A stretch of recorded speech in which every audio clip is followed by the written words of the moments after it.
So you plug the temperature into the degree of, into the characteristic function for hot.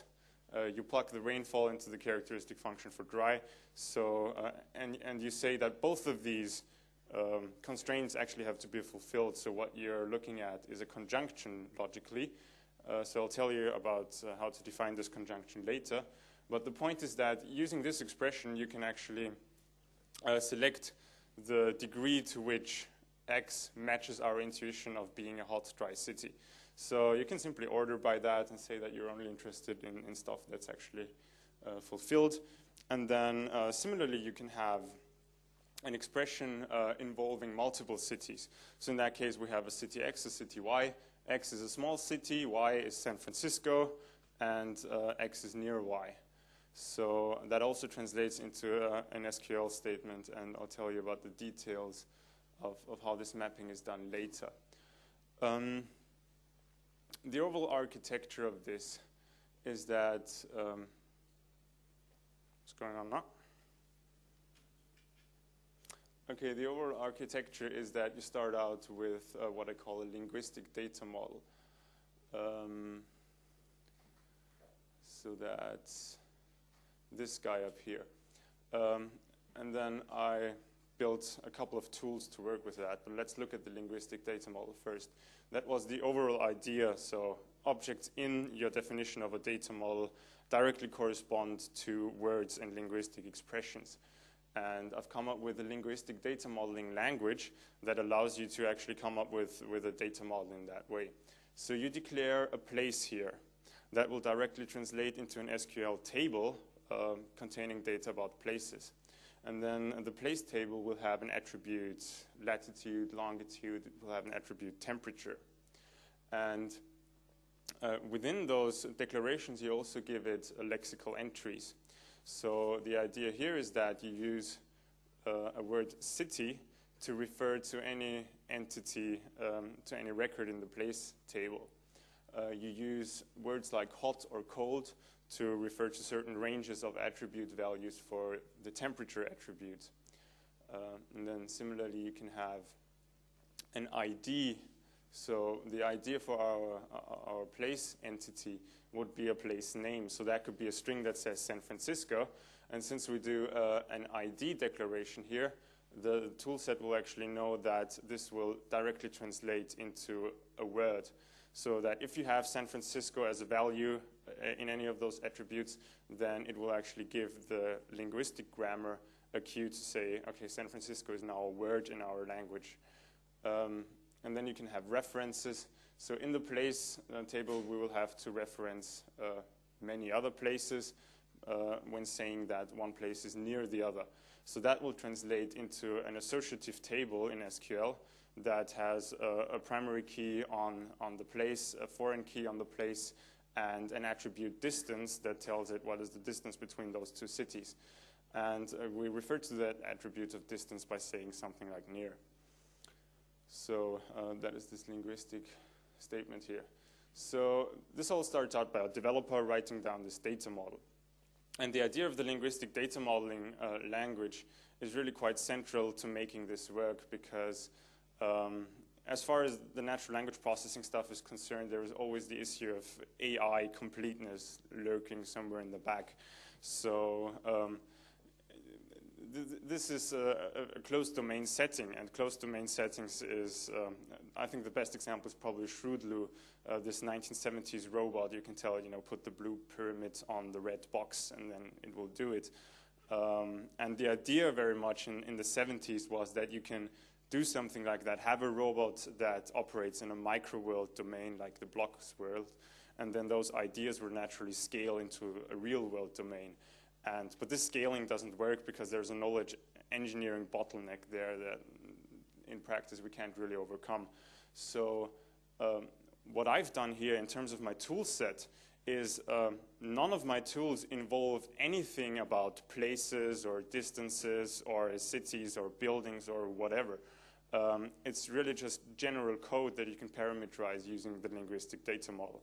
So although my examples all involve this example domain, this example domain is really defined by a 100-line linguistic data model. And if you give me any other data model, then I can use my tools to come up with a database interface for any other data model as a matter of hours or so. So this is basically a closed domain approach, but you can very straightforwardly and rapidly declare the sort of domain that you're interested in. So you start out by declaring this domain that you're interested in, by coming up with a linguistic data model, by writing this sort of crap. And you feed it into this LDM tool, which is a little Python script that I've written. And that LDM tool will generate a lexicon. So remember, we had the problem of San Francisco appearing in the database. So at this point, San Francisco will get translated into a lexical item, and that lexicon plugs into a grammar. That grammar is the English resource grammar. Credits for that go to Dan Flickinger at Stanford and a whole bunch of other people. And then that resource grammar can be run in a runtime environment, like the Linguistic Knowledge Builder, LKB. Now, this is a tool that has been written by my supervisor, Ann Kopsteg. So all of this is basically automatically generated, and then you get the natural language database interface. And this database interface can take a natural language expression, hot, dry city near San Francisco, plug it into the LKB. The LKB uses all of this linguistic knowledge to return a logical form. And that logical form could look like this. So this is actually a quite non-trivial problem. And if you were doing natural language processing back in the 70s, you didn't have a broad coverage grammar like the ERG, and you didn't have an LKB that does all of this work for you. But nowadays, this stuff is pretty robust and pretty broad coverage, so you can just more or less use it out of the box. And you give it an expression, dry city near a rainy city, and the LKB will automatically figure out what sort of entities are involved in this. So there are two things involved, X1 and X2. X1 is a city, X2 is a city. X1 is dry, X2 is rainy, and X1 is near X2.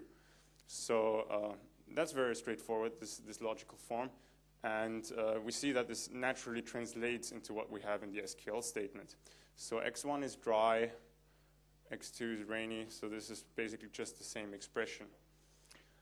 And then by looking at the nouns, you know what tables you have to select from. And this correspondence now, obviously it comes from the linguistic data model, because in the linguistic data model we said that for the place entity you get the city noun to refer to it. So that way you get the correspondence worked out. So you get a statement from the user. The user is interested in a hot, dry city. That goes into the LKB.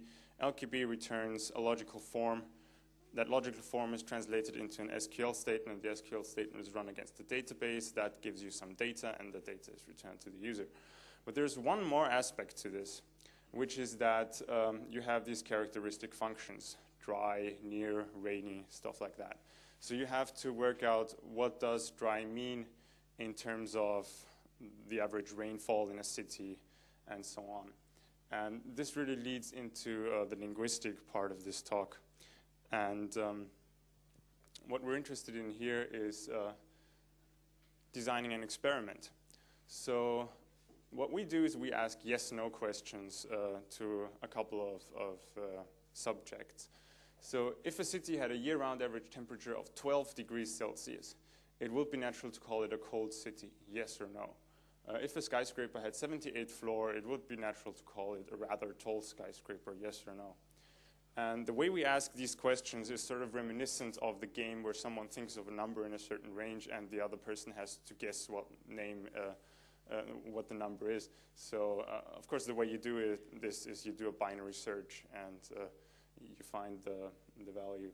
So first of all we ask a person with 0 hair, would that person be considered bald, yes or no? Well, of course a person with 0 hair is bald.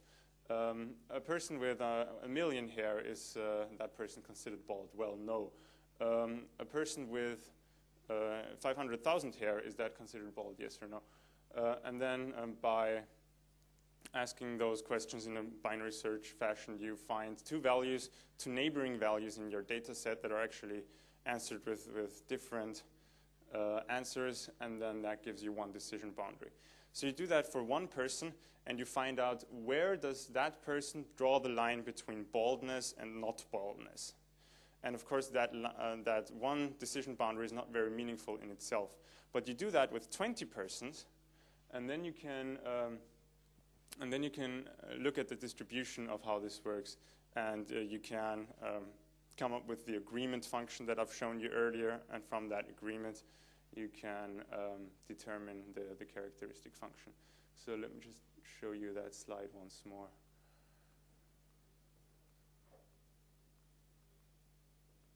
Yeah, so remember we asked about the decision boundaries, and then using those decision boundaries, we get the agreement between those 20 people. And then this agreement corresponds to the characteristic function in this way. Now, of course, the data we collected by doing this with 20 people was also used to test our linguistic presuppositions we made. So it turns out that actually it works pretty well with, so people place the decision boundary for tiny cities very low on the population scale.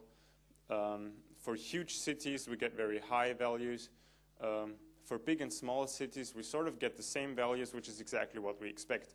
Because as soon as people don't call something a small city, they start calling it a big city then. And at least this is what this data looks like. And then, for example, we gave them the number of kilometers between two cities and asked them about whether that's near. So you get reasonable scatter here, but you still get a nice value here, and you still know that, well, if there are 300 kilometers between two cities, then no one calls those cities near. So another thing we did was we gave them the year-round average temperature in a city, and we asked whether the city would be a cold or a hot city. We gave them the average rainfall and asked about whether it's a dry or rainy city. We gave them, this was another domain, the skyscrapers domain. So in that case, we asked about the number of floors a building has and whether it's a small or a big skyscraper, the completion dates, and ask about whether it's an old or a new skyscraper, and so on. But the cool thing about this is that you can actually come up with this experiment without doing any additional efforts, because of course for doing the experiment, you ideally want to have some sort of nice web interface that people can go to, and then they click on yes or no a couple of times, and then you get that. And this is automatically generated using these description entries. So if you talk about the temperature, then in the linguistic data model, you can also specify this question. So if a city had a year-round average temperature of blah, so this gets replaced by some actual temperature value. Degrees Celsius, it would be natural to call it a such and such city. And this such and such is actually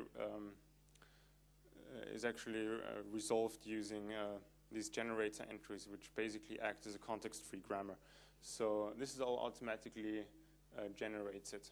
So remember, we were talking about the natural language database interface. We have a couple of experimental subjects here. So the experiment is automatically generated from the linguistic data model and from the database. Then the experiment is done by a couple of experimental subjects. What we get is those characteristic functions, which are these nice tools for translating a temperature into a degree of hotness. So that's generated here, and then the natural language database interface can use that.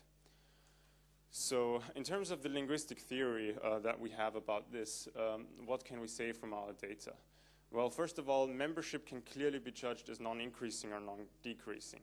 So if you ask about a vague statement like bald, then you always get the situation where someone with 0 hair is bald, someone with 1 million hair is not bald. You never get the situation where someone with 0 hair is bald, someone with 100 hair is not bald, and someone with 200 hair is bald again. So a function will never have a shape like this. It will always go like this or like this. And then the second thing is that in that function there will be a region of fuzzy membership, so that there are a couple of values for which there is no dispute about whether that is a bald person or not. So you will have a transition region somewhere in there. And the way we tested that was to look at different values for cutoff point. And then if you define a certain cutoff point for the agreement that you want, you still get a certain portion of points in your data